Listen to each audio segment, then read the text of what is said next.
Photographers, brides and grooms are speaking out tonight after a Bismarck-based photography studio dropped the bombshell that they're closing their doors. The company, Glosser Images, has told photographers and clients in several states. We've received dozens of whistleblower calls from you as well. Valley News Team's JC Dodd joins us now in the studio. She's been digging into this and she joins us now with what she's found. JC? Well, Mike, last night, hundreds of people received an email from the founder of Glosser Images, Jack Glosser, saying his company is closing and won't be issuing any refunds, leaving couples without a wedding photographer and down thousands of dollars. It didn't take long for our whistleblower hotline to be flooded with phone calls and emails from dozens of couples and former subcontracted Glosser photographers asking for our help. I quickly discovered those photographers were just as blindsided as the clients. It's my big day too, but she's been dreaming of this day for her entire life. And so I think when something like this happens, you're caught off guard and you worry that it's not going to be the day that you've worked so hard for to have.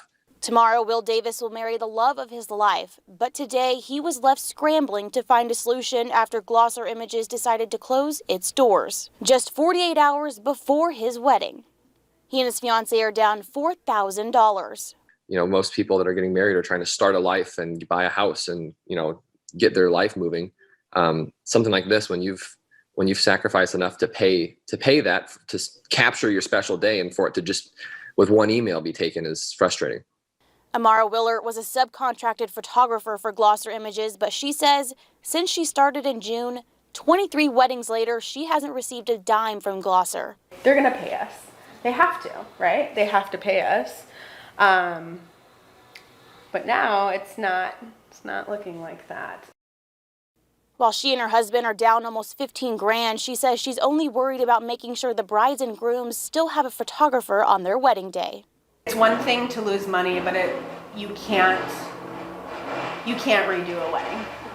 She is just one of dozens of photographers who are speaking out saying they hadn't been paid by Glosser, and now they're stepping up trying to help.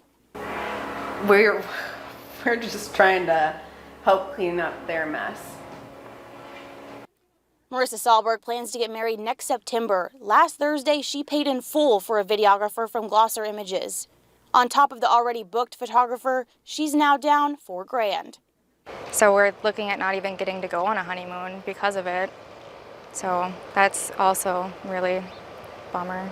A Facebook group called Hold Glosser Accountable with more than 1,000 members is discussing how they can get their money back or get the pictures that had already been taken.